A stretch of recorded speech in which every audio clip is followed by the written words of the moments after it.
ಸುಭಾಷಿತ ಸನ್ಮಾರ್ಗ ಕಾರ್ಯಕ್ರಮಕ್ಕೆ ನಿಮ್ಮೆಲ್ಲರಿಗೂ ಆತ್ಮೀಯ ಸ್ವಾಗತ.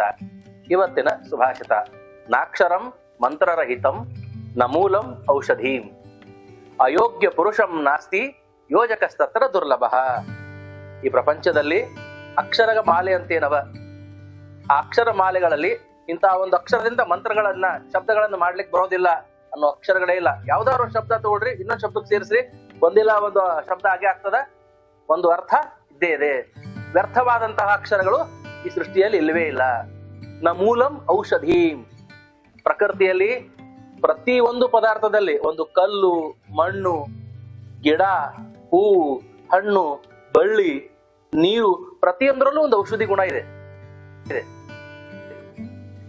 ನಿಷ್ಪ್ರಯೋಜಕವಾದಂತಹ ಸೃಷ್ಟಿ ಈ ಜಗತ್ತಿನಲ್ಲಿ ಯಾವುದೂ ಇಲ್ಲ. ಇದೊಂದು ವಸ್ತು ಅದಪ್ಪ, ಇದು ನಿಷ್ಪ್ರಯೋಜಕ, ಇದ್ರ ಉಪಯೋಗ ಇಲ್ಲ ಅನ್ನೋಂಗಿಲ್ಲೇ ಇಲ್ಲ. ಅದ್ರ ಮಹತ್ವ ನಮಗೆ ಗೊತ್ತಿರಂಗಿಲ್ಲ ಅಷ್ಟ. ಕೊನೆಯದಾಗಿ ಅಯೋಗ್ಯ ಪುರುಷಂ ನಾಸ್ತಿ ಅಂದ್ರೆ ನಿಷ್ಪ್ರಯೋಜಕವಾದಂತಹ ಮನುಷ್ಯ ಈ ಪ್ರಪಂಚದಲ್ಲಿ ಭಗವಂತ ಹುಟ್ಟಿಸೇ ಇಲ್ಲ. ಈ ಭೂಮಿಯ ಮೇಲೆ ಯಾರಾದ್ರೂ ಒಬ್ಬ ಹುಟ್ಟ್ಯಾರಂದ್ರೆ ಏನಾದ್ರೂ ಒಂದು ವಿಶೇಷತೆ ಅವನಲ್ಲಿ ಇದ್ದೇ ಇರ್ತದೆ. ಅವ ಟೋಟಲಿ ವೇಸ್ಟ್, ಯಾವುದಕ್ಕೂ ಉಪಯೋಗಕ್ಕೆ ಬರೋದಿಲ್ಲ ಅಂತ ಯಾರು ಇಲ್ಲ. ಅವರಲ್ಲಿರ್ತಕ್ಕಂಥ ವಿಶೇಷತೆಯನ್ನು ಹುಡುಕಿ ಯೋಜಕ, ಆರ್ಗನೈಸರ್, ಆ ವಿಶೇಷತೆಯನ್ನು ಹುಡುಕಿ ಅವನಿಗೆ ಆ ಶಕ್ತಿಯನ್ನು ತೋರಿಸಿಕೊಳ್ಳುವಂತವ್ರು ಸಿಗೋದಿಲ್ಲ. ನಮಗ ಅದ್ರ ಮಹತ್ವ ಗೊತ್ತಿರೋದಿಲ್ಲ, ತಿಳುವಳಿಕೆ ಇರೋದಿಲ್ಲ. ಗೊತ್ತಿಲ್ದೇನೆ ನಾವು ಅದನ್ನ ನಿಷ್ಪ್ರಯೋಜಕ ಅಂತ ಅನ್ಕೋತೀವಿ.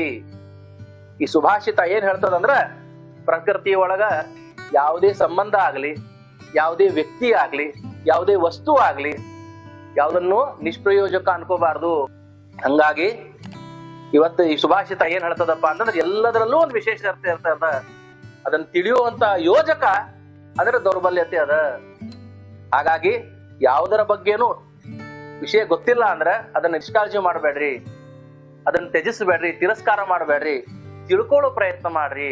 ಯೋಜಕರಾಗ್ರಿ, ಆರ್ಗನೈಸರ್ ಆಗ್ರಿ, ಮ್ಯಾನೇಜರ್ ಆಗ್ರಿ, ಲರ್ನರ್ ಆಗ್ರಿ, ರಿಸೀವರ್ ಆಗ್ರಿ. ಆದಾಗ ಮಾತ್ರ ನಿಮ್ಮ ಜೀವನ ಸುಖಮಯವಾಗಿರ್ತದ, ಸಮಾಧಾನಕರವಾಗಿರ್ತದ, ಬಹಳಷ್ಟು ಆನಂದಮಯವಾದಂತಹ ಜೀವನವನ್ನ ನೀವು ಸಾಗಿಸ್ತೀರಿ. ಈ ಮಾತನ್ನ ಹೇಳುತ್ತಾ ನನ್ನ ಈ ಸುಭಾಷಿತಕ್ಕೆ ವಿರಾಮವನ್ನ ನೀಡ್ತಾ ಇದ್ದೇನೆ. ನಮಸ್ಕಾರ, ಧನ್ಯವಾದಗಳು.